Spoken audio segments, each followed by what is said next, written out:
JP, você que foi assessor de imprensa do Grêmio, viveu os bastidores do clube por 10 anos. O que é pífio? Pífio, para mim, Mauro, é a diferença das faltas marcadas dentro e fora da área pela arbitragem brasileira. Pífio, para mim, é a gestão do marketing do Grêmio. E pífio, para mim, é a elitização do futebol no Brasil. E o que, para você, não é patético? Não é patético a gente acreditar que existem outros povos que gostam mais de futebol do que o povo brasileiro.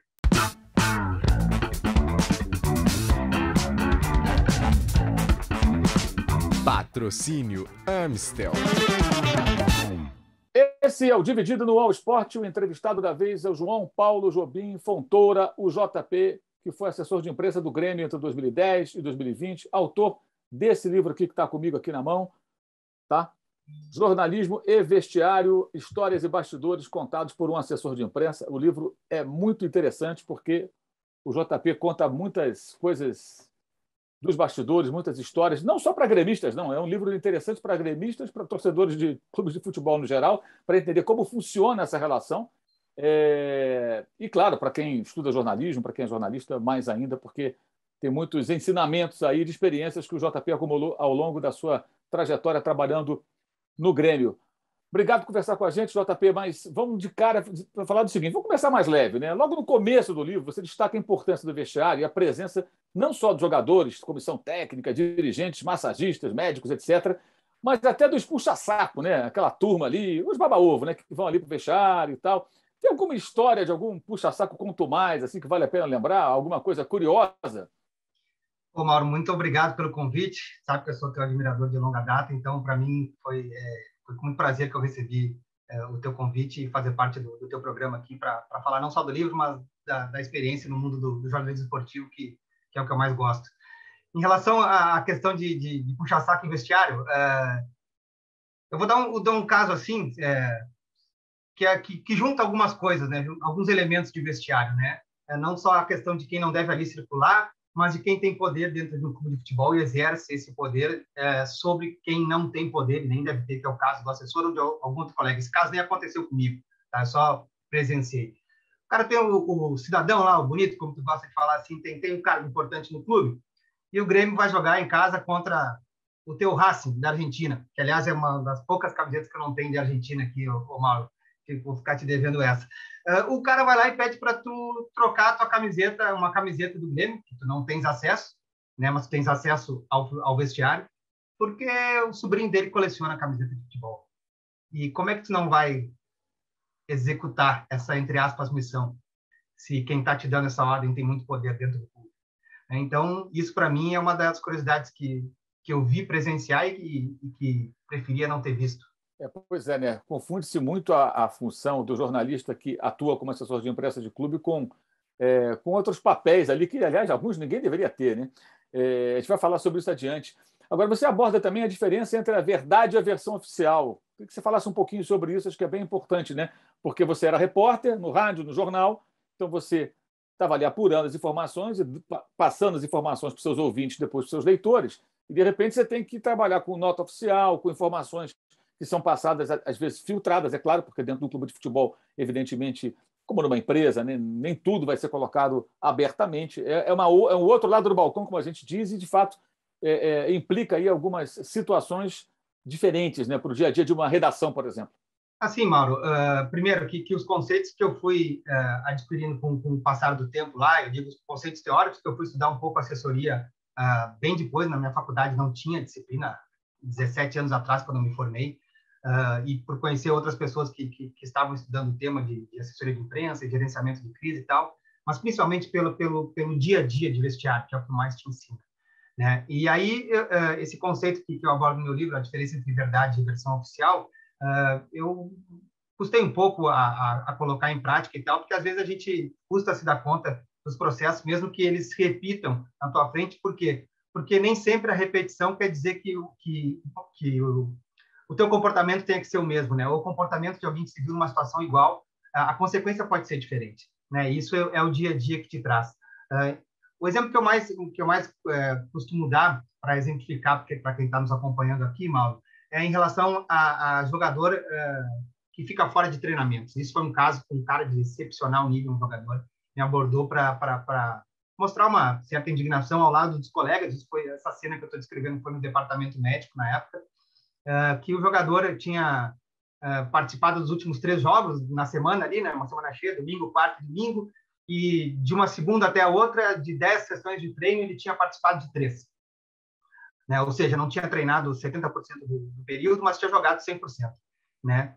E eu não tinha visto a matéria num site nacional, confesso que não tinha visto, confessei isso para o jogador e para os colegas na hora, olha, eu não vi, e li na corrida a matéria e devolvi para o cara, vem cá, quantas vezes tu treinaste? Porque eu não sei quantas vezes tu treinou. E ele falou, não, eu treinei as 3 vezes. Eu falei, e onde é que está o erro? Onde é que está o erro? Não, mas é uma puta sacanagem. Eu falei, não, são 2 coisas diferentes. Está te sentindo incomodado e sacaneado, né? A gente pode tentar consertar. Eu posso, até porque era um cara de altíssimo nível, é um cara de altíssimo nível, posso conversar com o repórter, daqui a pouco dar o teu ponto de vista, posso trazer alguém da comissão técnica para justificar a tua ausência desses treinos, desses 7 treinos, mas não está errado. A notícia não está errada. A notícia pode causar desconforto para nós, pode te causar constrangimento, mas ela não está errada. Né? E te confesso, Mauro, que levar isso diariamente para o vestiário, seja com o jogador, seja com o treinador, seja com o dirigente, seja com qualquer outro profissional, é desgastante. Muito desgastante diariamente tu mostrar qual é o papel da imprensa. Né? O fato, às vezes, a gente está incomodado, e às vezes eu digo, o assessor também está incomodado com alguma postura de algum colega, não quer dizer que o trabalho da imprensa não seja esse. Né? A gente se forma justamente para cobrar as instituições, e um clube do tamanho do Grêmio, uma instituição privada, mas com 10 milhões de torcedores, tem que ser cobrado diariamente. E quem ali está também. Exatamente. Né? Essa é uma confusão também que se faz. Né? As pessoas nos clubes de futebol, às vezes, acham que o papel da imprensa, às vezes, é colaborar. Né? Recentemente, um treinador aqui em São Paulo falou isso. Não, tem que colaborar. Se todo mundo colaborar, o time vai melhorar. O repórter que cobra o clube, embora alguns queiram colaborar, não tem que colaborar, tem que falar o que é, da informação. E ponto final. Né? Se aquilo desagrada ou não, paciência. Tem um episódio importante que a gente vai falar daqui a pouco também, que passa muito por isso, que é o episódio do drone. Né? Mas por que essa notícia perto de um jogo decisivo? Bem, porque foi quando foi apurado. Né? Mas isso é um assunto para daqui a pouco. Uma das primeiras lições sobre a diferença entre ser repórter e assessor de imprensa, que você relata no seu livro, JP, é da saída do Jonas, né? Que foi um negócio meio surpreendente para você, e a forma como aconteceu. Eu queria que você lembrasse esse episódio, que eu acho que é bem interessante. Eu também acho. Obrigado pela oportunidade, Mauro. O que acontece? Eu, antes de chegar ao Grêmio no final de 2010, na época eu era repórter do site Terra e também do Correio do Povo, um jornal muito tradicional aqui de Porto Alegre, aqui do Rio Grande do Sul. Eu cobria a dupla Grenal. Né? E das poucas notícias que eu dei na minha curta trajetória como repórter, Mauro, uma delas foi de que a multa decisória do Jonas para clubes do exterior era muito baixa. Né? Quando houve a renovação de contrato do Jonas de 2009 para 2010, algo assim, eu sei que tem um cara bom de memória, talvez tu vá lembrar, o Grêmio estava interessado em fazer o lateral direito Vitor, que era do Goiás, né? E quase que o Jonas entra naquele negócio, e eu lembro mais ou menos naquele período o Jonas renovou o contrato. E se descobriu depois que uma das cláusulas para que a renovação fosse feita naquele instante fosse uma multa baixa. Para quem não recorda, o Jonas veio para o Grêmio em 2007. Em 2008, ele não consegue bem na largada, ele é emprestado para a Portuguesa. E o Grêmio, naquele ano, terminou perdendo o Campeonato Brasileiro na última rodada para o São Paulo, depois de estar 10 pontos na frente. E o Jonas volta para o Grêmio em 2009, e aí ele brilha a partir de então com a camiseta do Grêmio, até mais ou menos justamente a minha entrada no clube. Em 2010, o Jonas encerrou junto com o Neymar no Santos, com 44 gols na temporada. Né? Um número absurdo, fora da curva. Bueno, eu tinha dado a notícia no Correio do Povo, e o meu chefe na época, até hoje o editor do Correio do Povo, Luther Momba, que é um cara com muita memória, e que sempre valorizou as notícias dadas pelo seu jornal. Quando eu internamente estava percebendo que o Jonas de fato ia sair, porque, para contextualizar assim também, quem está nos ouvindo, a saída do Jonas ela se dá 2, 3 dias depois da não vinda do Ronaldinho. E aí quem está fazendo a avaliação sou eu, de que isso interferiu também na saída do Jonas. Eu acho pouco provável que, passando a jogar com o Ronaldinho, e a gente via também no Jonas esse elan de jogar com o Ronaldinho, acho que isso de alguma maneira contribuiu. E quando eu vi que de fato o Jonas ia sair, a primeira coisa que me ocorreu foi: o Wilton vai lembrar disso e vai colocar no jornal a minha matéria. Não deu outra, ou pelo menos não a matéria na íntegra, o resgate da notícia, né? E colocou. E eu me antenei, e antes de sair, sem saber, também não ia falar com ele, eu falei com os dirigentes da época do clube, falei: olha, pelo que eu conheço do meu antigo chefe, e se o Jonas sair, ele vai lembrar. E quem deu a notícia fui eu. E vai ficar uma situação estranha, né? Eu agora no Grêmio sendo citado no jornal como o autor da matéria, né? Graças a Deus os dirigentes da época foram muito atenciosos e compreensivos, mas isso mostrou, de fato, Mauro, como as coisas são dos dois lados, né? E recordo, até retroativamente, que eu, na época, me incomodei como assessor do clube, pessoalmente, porque eu achei que o clube tinha agido mal em não proporcionar uma coletiva de despedida do Jonas, por exemplo, né? Ou seja, eu era muito cru como assessor, né? Hoje eu tenho total clareza que a atitude do clube foi certa, né? Quando um jogador sai dessa maneira, que não foi nem um pouco litigiosa, digamos assim, mas seria para a torcida com a diretoria, não pode o clube colocar os seus patrocinadores aqui e promover uma entrevista coletiva de alguém que está deixando o clube. Por que o Renato Portaluppi era chamado internamente de gênio da lâmpada? E conte a história do Vinícius Pacheco, o craque, entre aspas, Vinícius Pacheco. A história é muito boa.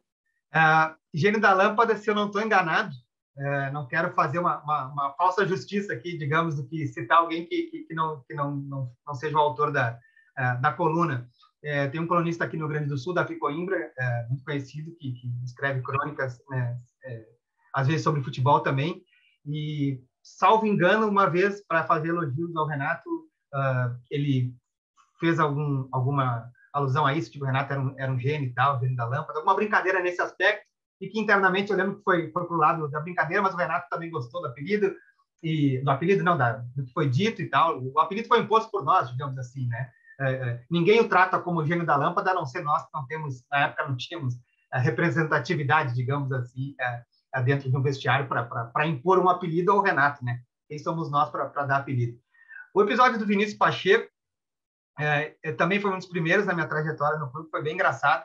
De novo, eu vou esquecer o nome do clube, eu acho que é o Liverpool do Uruguai, o jogo, um Grêmio contra esse time, a pré-Libertadores de 2011, né?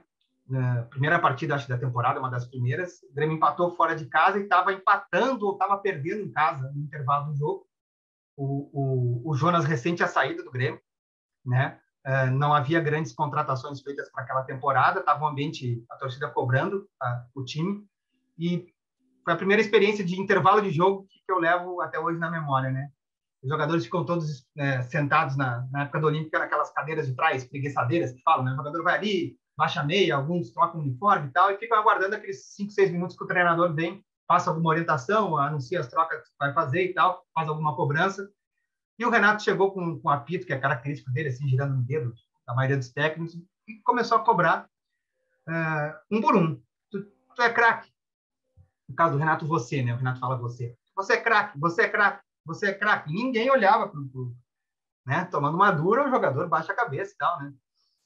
E aí a gente ficava parado olhando, assim, nisso a gente é plateia, né? E aí, quando chegou a vez do Vinícius Pacheco, o Vinícius falou, eu sou. E aí eu lembro dos jogadores fazendo assim com a cabeça, nossa, agora... E aí o Renato também fez uma cara de mais impactada e se sentiu cutucado. E o Renato adora esse tipo de coisa. Aí o Renato devolveu para ele. Tu é craque? Então faz o seguinte, tu vai lá e resolve o jogo para mim. E acabou ali, Mauro, a orientação. Aconteceu o quê? Foi 3-1 pro Grêmio, 2 gols do Vinícius Pacheco. Tá bom para ti? Vinícius Pacheco, que personagem. E depois o Pet levou para a Sérvia. Ele nem terminou a Libertadores, eu acho. É verdade, Depois ele foi embora. Vinícius Pacheco que foi revelado no Flamengo. Isso. Como é que foi a passagem do Felipão depois do 7-1, JP? Que foi uma contratação, assim, no momento que o Felipão, obviamente, vivia o mais difícil momento da carreira, ele volta para o Grêmio. E teve de tudo, né? Teve até aquela derrota para o Veranópolis, que ele sai no meio do jogo, abandona ali o banco de reservas no meio da partida. Eu queria que você falasse um pouco, né? Foi surpreendente, como é que foi a convivência do Felipão pós 7-1, ainda com a ferida aberta, né? A tua pergunta, Mauro, me oportuniza, assim, primeiro contextualizar, né, que a passagem do Felipão naquela época, ela dura de um ano para o outro, né? A gente só lembra de fato que ele veio depois da Copa, 15 dias depois, isso para mim como assessor de imprensa, naquele ano, era meu primeiro ano sozinho na assessoria de imprensa do clube, então eu me sentia com mais responsabilidade e não tinha com quem conversar sobre jornalismo, por exemplo, né? Eu lembro quando eu fui avisado que o Felipão estava vindo logo depois do 7-1, eu não tenho medo em dizer que eu senti frio na barriga. Nossa, o resultado da seleção passa a ser pauta do vestiário do Grêmio, para qualquer jogo que o Grêmio for fazer a partir de agora, né? O Felipão, no trato pessoal, pelo menos comigo, foi sempre tranquilo. uma pessoa de muito mais idade do que eu, né?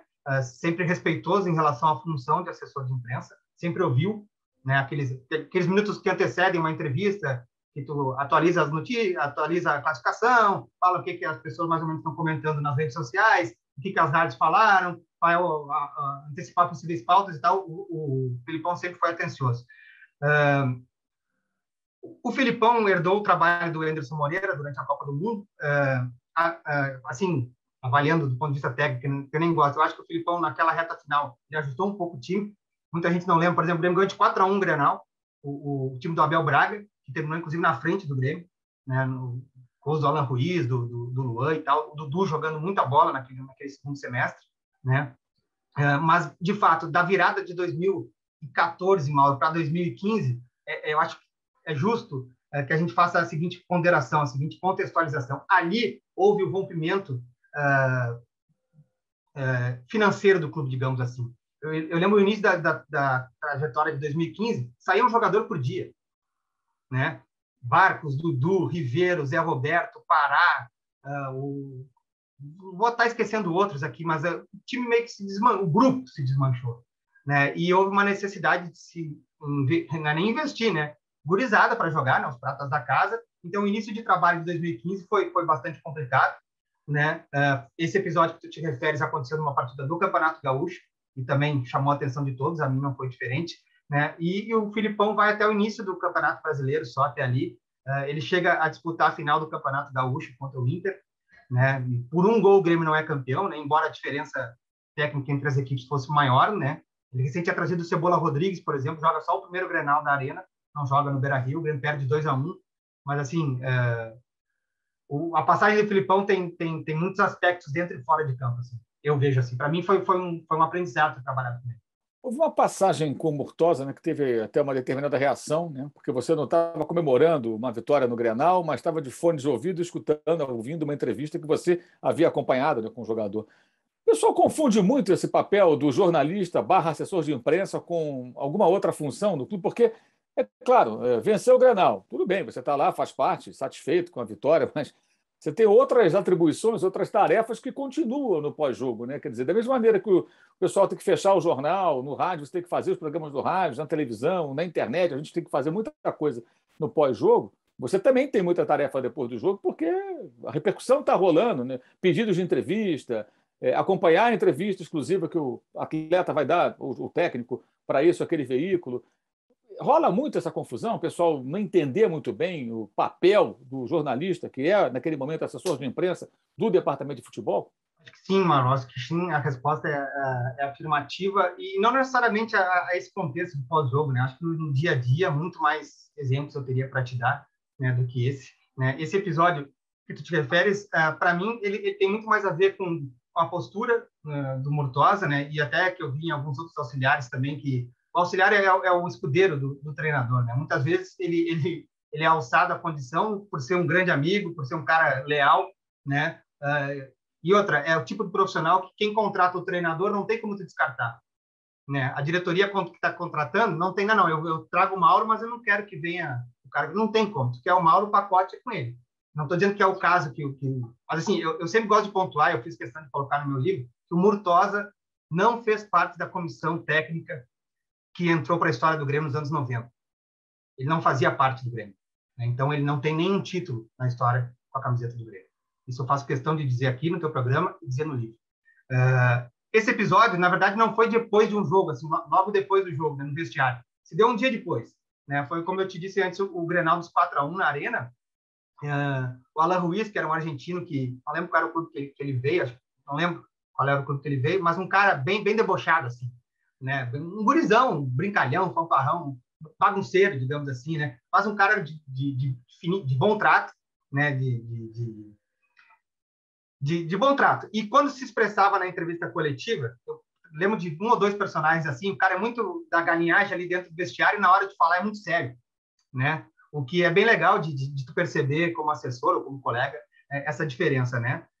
E o Alan Ruiz, eu coloquei, eu não posso dar as costas para a notícia, e também eu tinha minhas motivações para isso. Na segunda-feira pela manhã, na representação, depois do Grenal da Arena de 4-1, Grenal que deu briga, até da Alessandro, que se brigar não, chamou o Alan Ruiz para a briga, o Alan Ruiz chamou ele, então vem, e o Alessandro não foi e tal.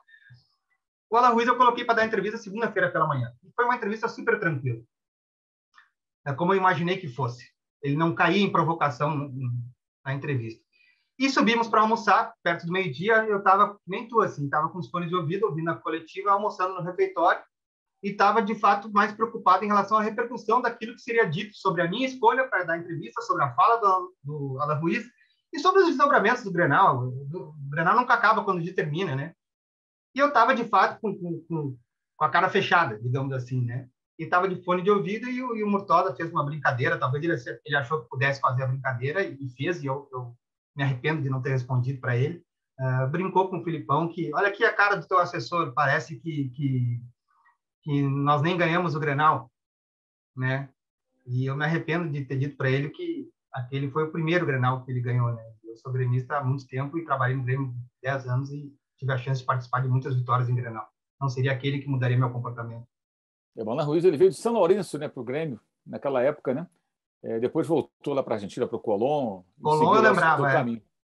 Eu queria que você falasse um pouquinho do Roger Machado, né? Eu entendo que o Roger, quando ele substitui o Felipão, ele é o técnico. Aliás, é o grande trabalho da carreira do Roger. Até hoje, acho que, infelizmente, no futebol brasileiro, que é um jovem treinador, ele ainda não conseguiu emplacar um trabalho tão bom como aquele que ele fez no Grêmio. Ele estava no Novo Hamburgo, depois ele já tinha sido auxiliar, ele volta e herda a posição do Felipão. O Grêmio, acho que meio até sem conseguir um outro técnico no mercado, resolve dar a chance a ele, e é ele que muda a maneira de jogar do Grêmio. O Grêmio sempre foi um time nos anos 70 mesmo, quando o Internacional foi octacampeão, tricampeão brasileiro, octacampeão estadual, né? O Grêmio já era o time da força, o Inter era até um time mais técnico, o time do Falcão, do Carpegiani, aqueles jogadores clássicos, né? E o Grêmio sempre era o time da força, o imortal, aquela coisa toda.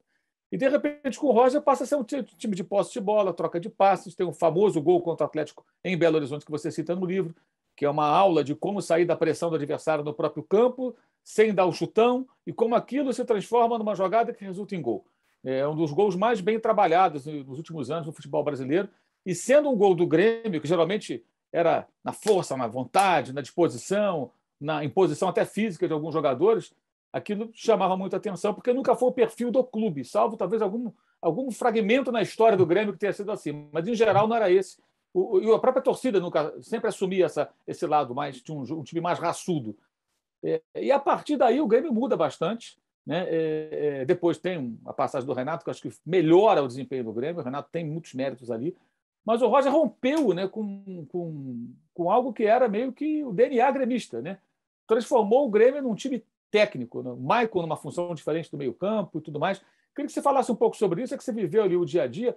Eu imagino que algumas pessoas devem ter torcido o nariz no começo, não sei se isso aconteceu. Como é que foi esse início do trabalho do Roger? Você que acompanha tão de perto. E queria que você falasse também do apego dele pela leitura e pelo lado acadêmico, né? Você fala isso também, acho que é uma coisa muito interessante. Às vezes até ele usa um linguajar que ninguém entende, né? Mas é divertido até.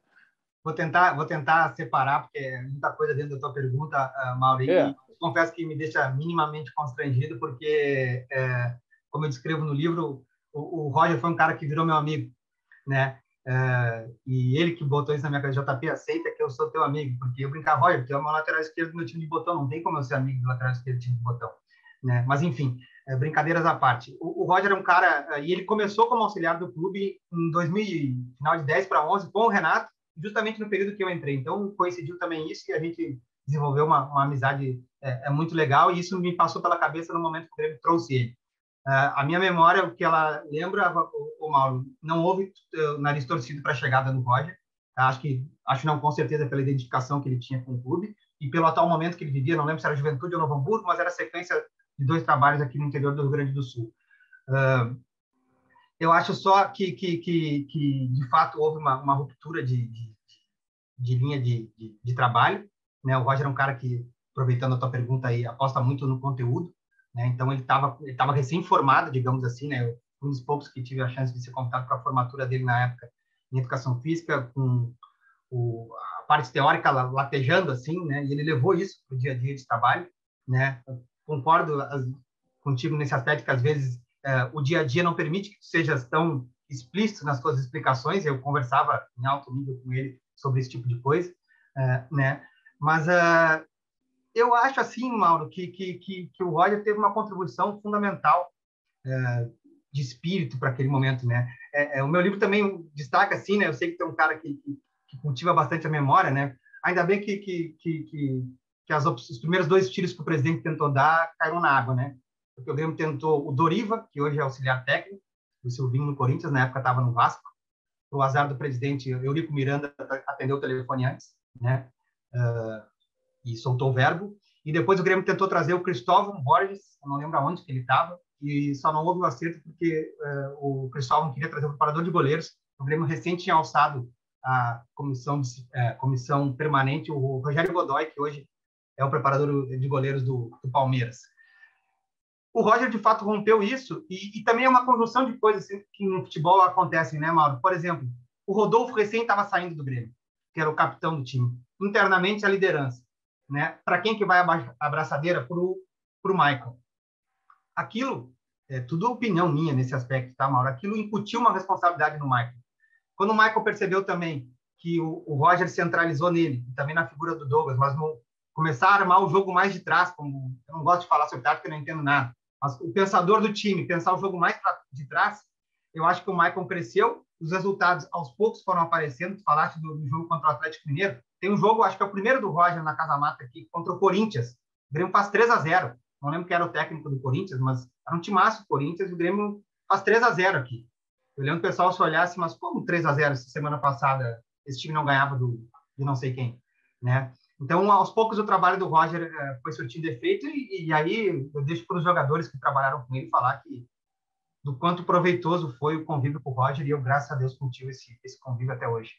Quando ele sai em 2016, né, o Rui estava saindo, o Rui Guerra, que era também o dirigente, havia uma certa turbulência política no clube, né? Aí vem o Renato. O Renato chega até, ele volta, né, para o clube. Parecia até assim, meio que o mandato tampão, né? O Renato leva aqui até o final do ano, vê como é que faz o ano que vem e ganha a Copa do Brasil, né? O Renato ele foi muito bem na chegada dele ao Grêmio, nessa volta, na minha opinião, por 2 razões. É claro que ele chega com uma natural couraça protetora que ele tem, ele é o maior ídolo da história do clube. Então, o Renato é aquele negócio. Se ele colocar debaixo da asa dele alguém, ninguém mexe, né? Agora, até nesses últimos tempos, acho que menos, porque o resultado não era tão bom, o desempenho caiu, então a torcida, mesmo sendo ídolo, começa a ficar mais incomodada, as críticas são mais pesadas. Mas naquele momento, não havia ferida aberta. Os problemas de uma passagem anterior já estavam muito no passado. Então, o Roger sai, chega o Renato, e ele consegue melhorar o desempenho na defesa, tomava muito gol pelo alto na passagem final do Roger, todo jogo era gol de cabeça que o Grêmio sofria. Aí ele ajusta ali o Ramiro do lado direito, que funciona muito bem. Passa a jogar com o centroavante, o Roger jogava sem o centroavante, né? Era o Luan mais à frente, quando perdia a bola, o Luan voltava para marcar, isso mesmo, Luan do Corinthians, quem não se lembra, ele voltava, marcava, fazia função tática, o Douglas ficava mais à frente para receber a bola e tentar fazer ali a sequência das jogadas, então ele faz alguns ajustes de fato, e aí o Grêmio ganha a Copa do Brasil com muita autoridade, e depois arranca para ser campeão da Libertadores na temporada seguinte. Qual era, a pergunta que eu te faço, a real expectativa dos bastidores quando o Renato Portaluppi voltou ao clube em 2016? Alguém imaginava tamanho sucesso? Ou era assim, não, traz o Renato que ele é ídolo e ele vai acalmar as coisas por aqui? Mauro, que isso eu para falar em nome de mais gente, né, do clube, né? Vou dar só a resposta que eu penso ser a correta para mim, tá? Não se imaginava, né? Talvez nem o próprio Renato imaginasse aquele desfecho, né, a partir de agosto, setembro de 2016, né? Eu como já tinha trabalhado com o Renato em 2011, 2013, uma convicção eu tinha, que o ambiente ia melhorar do ponto de vista das relações que não eram as melhores, com todos os envolvidos fora vestiário, né? O vestiário era em perfeita harmonia, jogadores e comissão técnica e staff, com o Roger. Tá? Existe um grupo de WhatsApp até hoje com essa comissão técnica. Tá? O que acontece é que o Renato, embora as virtudes, os defeitos que tenha, eu tenho para mim que ele é um cara abençoado em algumas coisas. E o Renato foi, junto com o Grêmio, né? O Grêmio, em última análise, não só o Renato, mas o Renato estreia no jogo de volta das oitavas de final da Copa do Brasil contra o Atlético Paranaense. O Grêmio tinha ganho o jogo lá, gol do Bolaños, com o Roger de técnico, um dos primeiros jogos com o Ramiro pela beirada, após a venda do Juliano para fora. Grêmio estreia um jogo com 15 mil pessoas na arena, o Grêmio tinha ganho do Atlético Paranaense, vai empatar, vai ganhar de novo, classifica com o Renato e agora o Renato vai começar a trabalhar. O Grêmio perde o jogo com uma falha do Marcelo Groi, gol do André Lima, vai para os pênaltis. É uma disputa maluca, que um monte de gente erra pênalti, e a última bola, e eu sou testemunha disso, Mauro, e eu faço questão também de usar o teu programa para isso, para fazer uma defesa retroativa, embora o cara tenha feito também, mas não ganhou eco, que é o goleiro, o Everton, que hoje está do Palmeiras. Quem assistiu o jogo pela televisão lembra dele estar levantando a mão para bater o último pênalti. E não, ele não pediu para bater. Veio do banco, através da pressão dos jogadores, ao Paulo Autuori, e a troca do último batedor. Eu não lembro que era o rapaz que ia bater o pênalti, já estava com a bola na mão, na marca da cal, troca, o Everton bate muito bem pênalti e o Marcelo pega. A partir dali tem mais uns 3, 4 pênaltis para cada lado. Quando um erra, o outro erra. Quando um faz, o outro faz. Até que o Grêmio passa de fase. Então, assim, se não houvesse isso, talvez nem essa tua pergunta estaria sendo feita hoje. Talvez o Grêmio não tivesse ganho quase nada. Talvez a passagem do Renato teria terminado em 2016 cumprindo a missão de salvar o clube, né? Ou teria sido uma boa campanha como foi em 2013. O Renato foi vice-campeão brasileiro com o Grêmio. 2011 classificou para a Libertadores. Então, é muito do imponderável, né? Eu só faço questão de dizer que se o cara bota o pênalti no outro canto, a gente não está provavelmente tendo essa conversa. Na segunda parte da entrevista com o JP, ex-assessor de imprensa do Grêmio, ele vai falar sobre o episódio do drone, às vésperas da final da Libertadores de 2017, conquistada pelo tricolor gaúcho, e também sobre o famoso Flamengo 5, Grêmio 0, na Libertadores de 2019.